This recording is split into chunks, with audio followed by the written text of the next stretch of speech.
The den mouth churned with water, brown as old blood, while the female bobcat lay faltering, her abdomen a shuddering drumbeat fighting the flood's roar.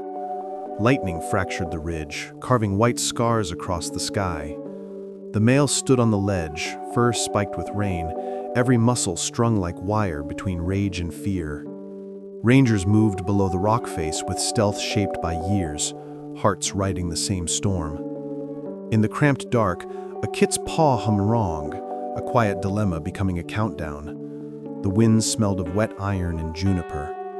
A gust slammed the blind, a ripple of fabric that could break trust or save lives. The decision hardened in a single breath. Intervene before the creek rose 6 more inches and sealed the cave. On the ridgeline, a larger silhouette watched, motionless, patient, drawn by pain, scent, and opportunity. Hours earlier, the dust had whispered rather than screamed. Heat lay over Mesa Verde like a sleeping cat, heavy and indifferent. The female shifted deeper into shadow, belly low, breath thin. The male worked the parched draws with relentless economy, mapping every rabbit run, every quail hollow, every chance that moved on tendon and luck. He carried old history in a torn ear and new history in an unblinking focus that refused to leave. The reserve's radios drifted with measured worry, a murmured debate about lines that should not be crossed and lines that must. In a climate-warped summer, water retreated, prey thinned, and labors came harder. Overhead, dry thunder stitched the afternoon with warnings it didn't intend to keep. The den smelled of stone and old leaves. Far downslope, a camera trap winked red and patient, writing a silent ledger of loyalty, exhaustion, and time. The Rangers had logged them as pair DV-14, months before anyone dared call them bonded. Solitary animals sometimes wrote exceptions into the manual, then tore the page out. He brought meat when hunting should have been solitary currency, and guarded the entrance even when dust devils made sentries wise to move.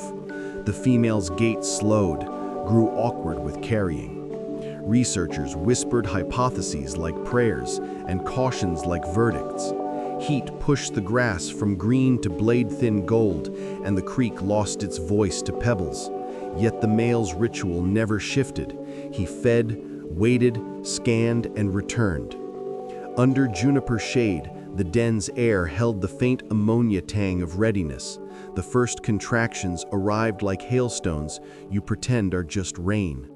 Her flanks rippled, her mouth opened in a sound the canyon kept. Above the cliff, ravens made tight circles, reading weather and weakness with equal fluency. The first twist showed as a wrong angle rather than a wrong sound.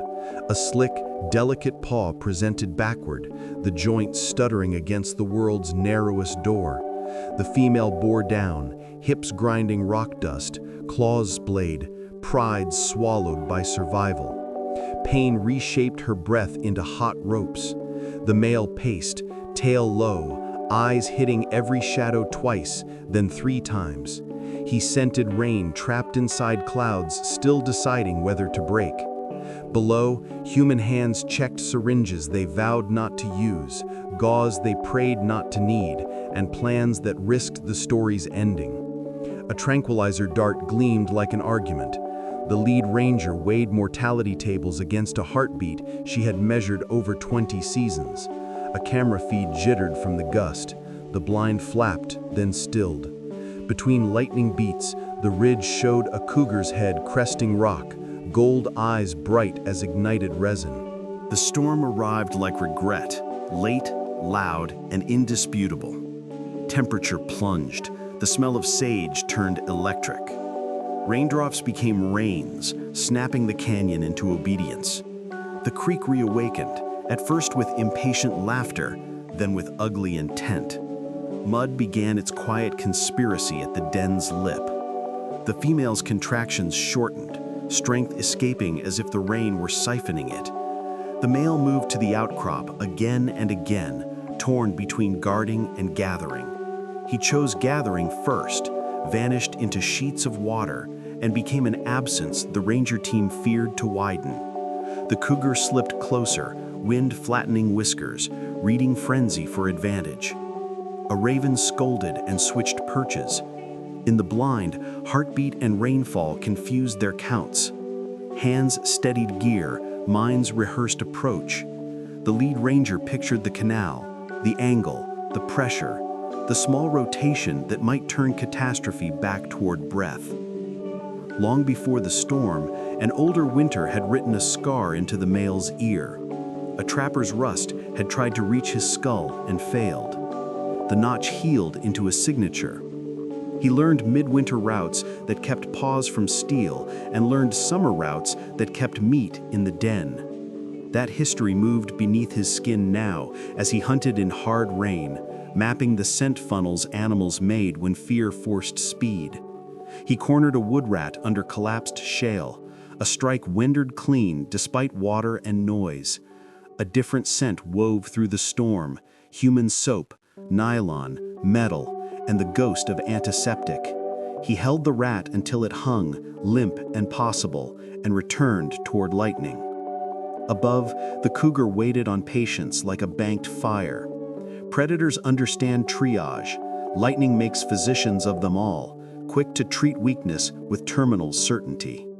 Compassion is a rule until it becomes a risk.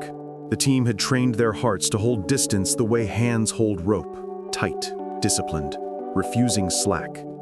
But the den's new geometry defied protocol. A malpositioned kit meant hours could become minutes. Minutes could become a cliff edge. The lead ranger had seen labor stall and lives turn to statistics that teach and haunt. She thought about public outrage that arrives tidy and late, never wet, never shaking. Radios crackled with advisories and authorizations that sounded like neither, just thin approvals draped over responsibility. She pictured the male returning into a scene reeking of fear and blood and humans. She pictured his decision tree, short and brutal. Between those images lay a narrow bridge. In silently, hands gentle, eyes down, breath steady. No dart until teeth became law. The blind zipper rose like a throat swallowing. The den interior held a removable darkness, soft at the edges, abrasive at the core. The female lay on her side, ribs sawed by effort, pupils wide saucers collecting the rain-reflected lightning. The paw that showed was a compass pulled off north. The ranger measured angle with instinct honed on birth pens, paddocks, and mountain edges, then reduced everything to movement as small as mercy. 2 fingers shaped by fieldwork and frostbite became the lever language a body might accept. Skin met heat and fear. The female's breath shifted, not surrendering, not approving, simply adjusting to a stranger's grammar. Outside, a rock slipped under water weight and cracked like a knell. The kit rotated, hesitation in every millimeter. Muscles remembered old blueprints. The world opened with a wet, soft sound that outran thunder and found everyone's spine. Life sometimes begins as a question mark, then learns to exhale. The first kit slid to stone and skin, slick, stunned, and obstinate. Mucus cleared. A trembling mule set the canyon's acoustics right again. The mother turned, ancient and automatic, and drew breath into the kit with rasping licks that were both punishment and gift. Scent shifted from fear to milk's metallic promise. The ranger's hands retreated, palms empty, heart loud but held. The creek rose another inch, rain fought for another hour's rent. The cougar read the scene again and understood the math had changed. One adult alert, one spent but dangerous, one human presence refusing panic, a second human shape shadowing peripherals. Predation relies on ratios. Tonight's ledger no longer balanced. The cat stepped back to a higher contour and waited for a mistake. The storm kept the pen. A lull pretended to be mercy, then broke. Another contraction seized the mother with the violence pain owes to persistence. The second kit lined correctly, wanted out, and took too long anyway. Fatigue soaked tendons. The storm stripped patience. The male returned, ghost-like through rain, wood rat clamped between canines, bones delicate as matchsticks against his tongue. He paused, inventorying every motion, every scent new to the den. Humans angled their bodies into smaller threats, stillness performing apology. He set prey at the threshold, kept his head below theirs, wrote a message he hoped biology could read. A sheet of rain polished the rocks to obsidian.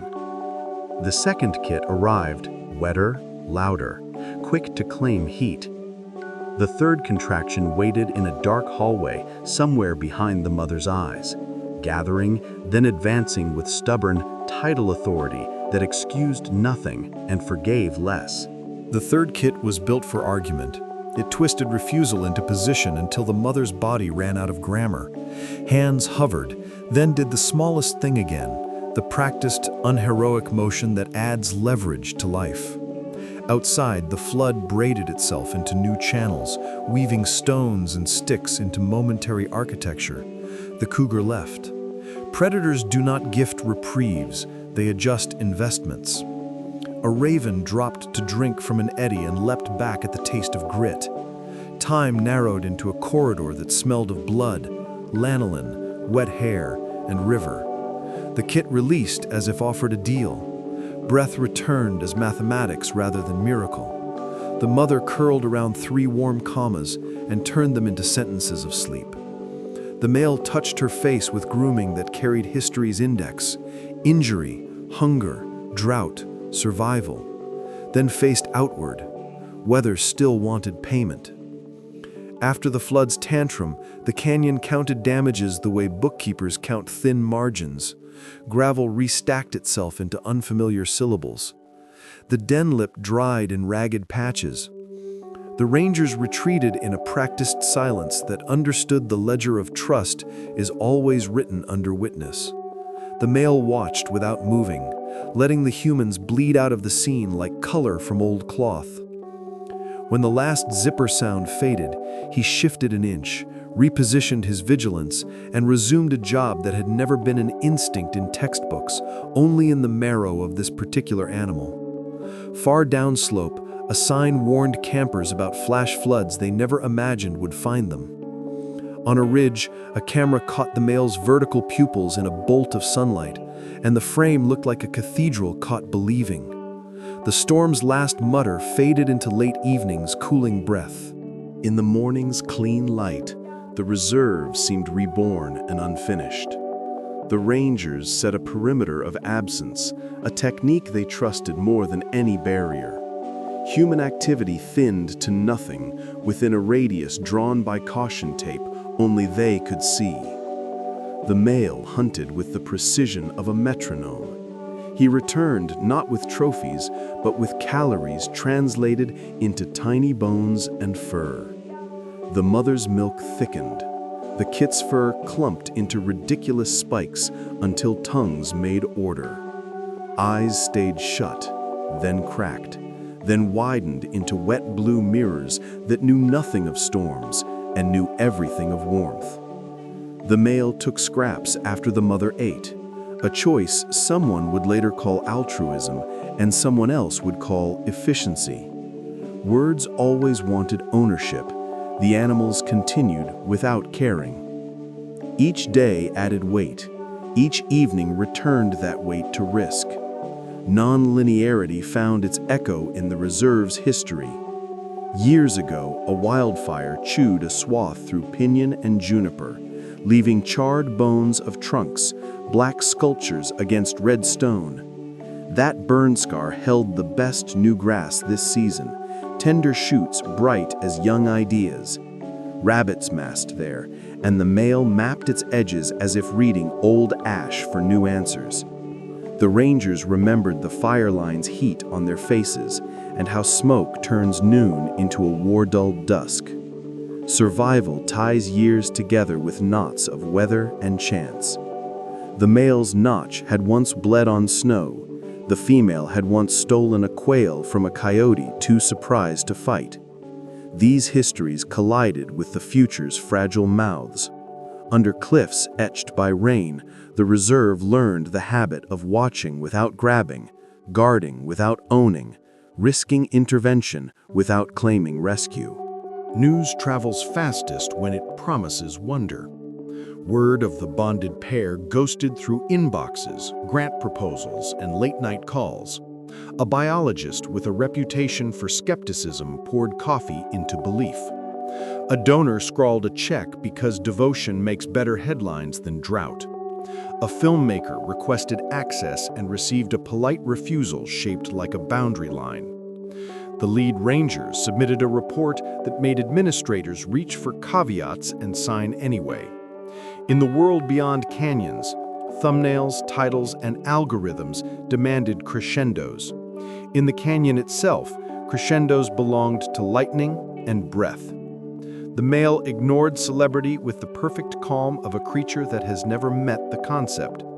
He split a morning into quadrants: hunt, watch, deliver, rest, and stuck to them as if time could be disciplined into safety.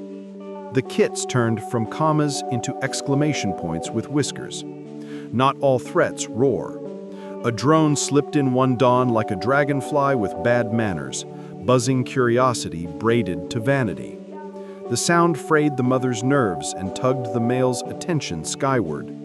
The rangers traced signal to driver, intercepted intent with a quiet talk and a confiscated toy. Regulations live best when they arrive as relief rather than punishment. The drone's operator signed a form and left with his own pulse, corrected. The den returned to the choreography of hunger and nap. In that day's heat, shadows shortened to stubs, the ledge baked into a skillet. The male panted, tongue a thin ribbon, and still kept watch. Somewhere in the slope's scrub, the cougar marked another route and made a note no one else could read. Predators overlapped like weather systems. The canyon prepared for a collision it prayed would be brief. Weeks translated into milestones. Eyes opened at the old timetable, unbothered by research or rain. A first stumble to the lip of the den took an afternoon and 3 reversals. Sunlight became a topic the kits debated with their paws. The male allowed proximity, then distance, teaching by the economy predators always prefer. The mother regained muscle, her coat shone the way water does when it forgives. The family's geometry adjusted, an adult on guard, an adult at rest. 3 erratic satellites in widening orbits. Downstream, cottonwoods found new sand to hold and made a promise of shade they might not keep. On the ridge, ravens rehearsed commentary. The reserve wrote notes, not names. The notes read like weather, inventory, and thanks. One kit learned to freeze, another learned to vanish. The third learned to argue with gravity. All 3 learned hunger in rising keys. A second storm massed at dusk weeks later, built from heat that had nowhere else to go. The family moved to a higher alcove, Den version 2.0, still within the stitched perimeter of rocks and willows. The male scouted the new approach lines, reading how scent traveled in this doorway's shape. A sudden downdraft carried a different signature: human sweat, engine residue, deer musk, metal. Poachers seldom announce themselves, yet carelessness leaks.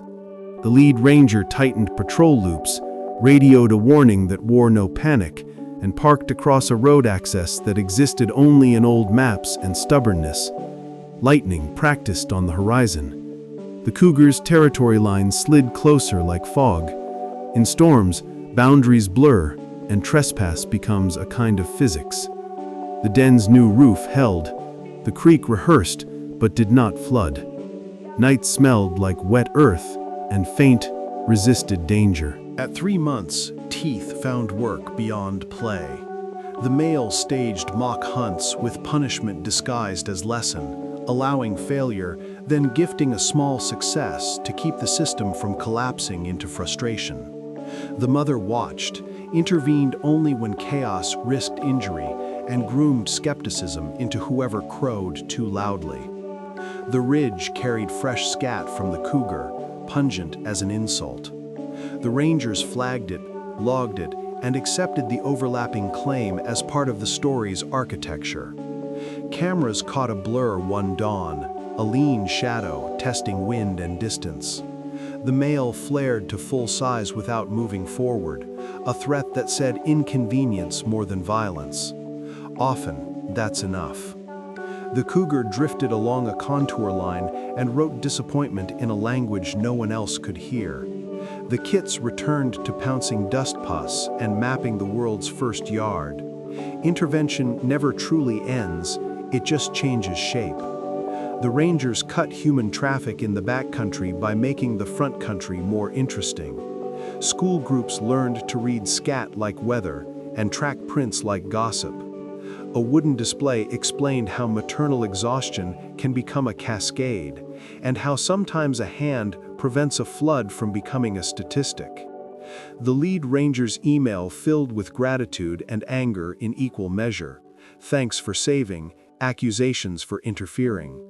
She saved both in a folder named after the creek, because that's where all arguments eventually go. At night, she replayed the pause angle in the den, the way rotation became possibility, the exact weight of a kit in a palm. She told no one about the second twist she had seen, how the male had placed himself between her and the mother, not to threaten, but to sanction. Autumn softened the light and sharpened the sound. Grass regained a little green. Coyotes rehearsed choruses nobody asked for, and the cottonwoods tried on gold, because audiences insist on costume changes. The kits scattered further, learned the difference between chase and pursuit, and the difference again between pursuit and mistake. The male extended his range, always returning before dark fell into the den and turned shadows into suspects.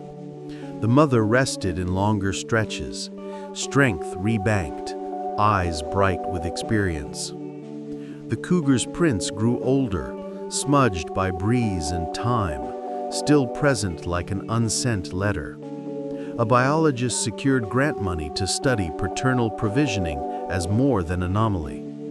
The lead ranger wrote risk assessments that carved hazard into digestible slices. The canyon inverted its own drama, hiding the loudest miracles under normal days that refused to advertise. Winter's first rumor walked in on frost that made sage crackle under paw. The family's coats thickened. Breath became visible proof of life.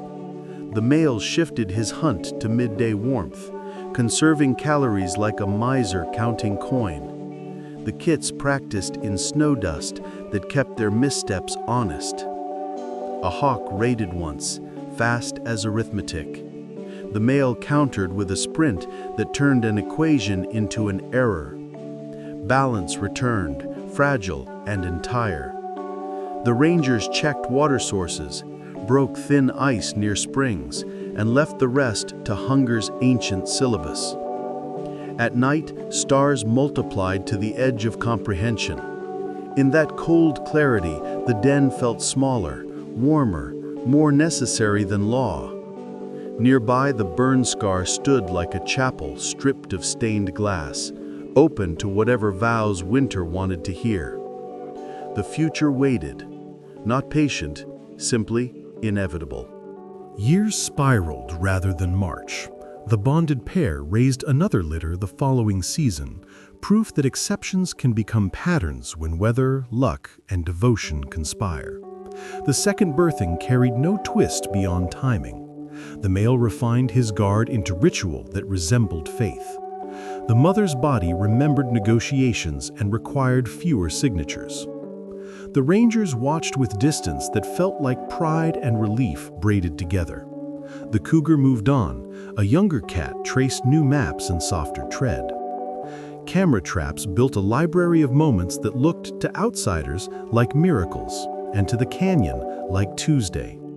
A researcher wrote a paper that hedged sentiment with statistics. Donations funded silent miles of protection. The creek, arrogant in flood, humble in drought, wrote itself into each report like a signature in water. The kits from year one vanished into independence the way horizons swallow silhouettes. But stories circle back to origins when they earn it. The lead ranger retired under the soft weight of applause, a ceremony lit by slideshows and speeches that tried to explain why hands shake after storms end. She spoke about stewards, about humility, about a day when a predator understood partnership over panic. She did not ornament the memory. She let it stand with its reign and fear intact. After the dinner, she drove up the old road in a borrowed truck and sat at the overlook above Devil's Creek. Below, winter light gave every stone a title. Across the canyon, the male appeared on the ledge as if conjured by attention, older, broader, still carrying history in his ear. He looked once toward the den that had long since emptied, then out over a territory stitched by scars and forgiven by weather. On another continent, someone watched a short video and learned to spell compassion as compromise. The internet misread silence as consent and filled gaps with arguments. But none of that bled into the canyon's air. Here, patience was weather, not virtue. The male tested a gust and corrected course. The retired ranger counted breaths until hers matched the creek's winter cadence. A track aligned with another, old overlapping new like vellum. Sunlight slid off snow patches with almost audible relief. A raven stole a dry twig and left a complaint where it had found praise. The story's edges frayed between documentation and myth because people need endings more than canyons do. The ranger finally stood, knees talking louder than memories, and promised the landscape nothing but attention. Down below, a rabbit made a decision that would keep 3 bodies warm tonight. The hidden twist reveals itself late. The male's trust was not born that day. Years earlier, as a yearling disoriented in a spring blizzard, he had stumbled near a fence line and found water left by unseen hands. Not kindness exactly, just maintenance, the kind rangers do between emergencies. He drank the way desperation drinks, completely, without nuance. He forgot the humans, because forgetting is what keeps wild things safe. Yet in his bones remained a faint familiarity with absence of threat, a space where survival did not tighten every tendon. When the blind unzipped years later and the den filled with new scent, some filament stretched from that old day to this hard one. He did not articulate it, he lived it. Trust in animals and people is rarely an idea, it is a pressure release, a muscle that does not fire. Another winter taught another curriculum. The second litter dispersed. The mother carried a new calm like a polished stone. The male's territory expanded carefully. An accordion stretched, not snapped. Coyotes tested boundaries and found them firm. Eagles wrote circles that fell short of theft. The rangers rotated staff, new boots breaking in on old stories. Training included a module titled with the creek's name, a quiet case study where compassion walked a knife-thin ridge and reached the other side with nothing but scratches. Students listened with the kind of stillness classrooms seldom witness.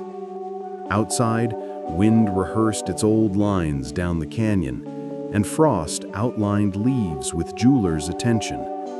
The den mouths, both new and old, weathered into the slope until only memory could point. The canyon kept its ledger balanced with claw marks, molted feathers, and a scarcity that never apologized. The science followed closely, respectful of its own limits. Papers parsed paternal involvement without surrendering to sentiment, traced provisioning patterns, mapped den fidelity, and hesitated to say love. Field notes recorded grooming that aligned with wound care, vigilance that mirrored partnership, and risk distribution that looked suspiciously like choice. The lead ranger read these with the affection of a parent who sees a child's drawing labeled with big truths. She also read the criticisms that warned against anthropomorphism. She agreed and did not. The canyon's arguments are older than language. Numbers carry humility. Witnessing carries responsibility. Together, they can feel like worship without gods. The male hunted. The mother rested. The kits, now elsewhere, remade edges with their own hunger. The creek wrote winter into stone and spring into silt. A story does not end. It widens until no page can hold it. Return to the den's first crisis and watch it again from above. Rain hammers rock, lightning counts down decisions. The blind opens, hands move, the kit turns, life enters like a question that answers itself with breath. The male arrives into a geometry that could explode, then elects a different physics, one where proximity does not equal threat. The cougar watches calculus become art and leaves for simpler math. Somewhere, a child will hear this told and collect a new ambition like a seed in a pocket. Somewhere else, a skeptic will file a protest and be correct about many things, except this. The canyon holds all these versions, patient as stone, quick as floodwater. The den cools. The sky clears. A raven drops a final commentary feather at the trailhead because every story wants punctuation, even when the sentence continues. In the end that refuses to be final, dusk lays copper on the ridge, and the male returns to a ledge rubbed smooth by seasons. The mother settles in a different hollow, eyes half closed, hearing everything. Breath moves in, moves out, and does not apologize for its fragility. The creek carves a new minor curve that cartographers will ignore and animals will memorize. A retired ranger in a kitchen miles away pauses over a chipped mug and finds her hands recognizing a weight that no longer rests there. The world will argue about intervention, as it should. The canyon will ignore the argument, as it must. Between those positions lies a narrow bridge built from rotation degrees, silent entry, patient exit, surrendered credit, and a wild father who chose sanction over fury. Life crossed there once. It will again, because courage tends to return.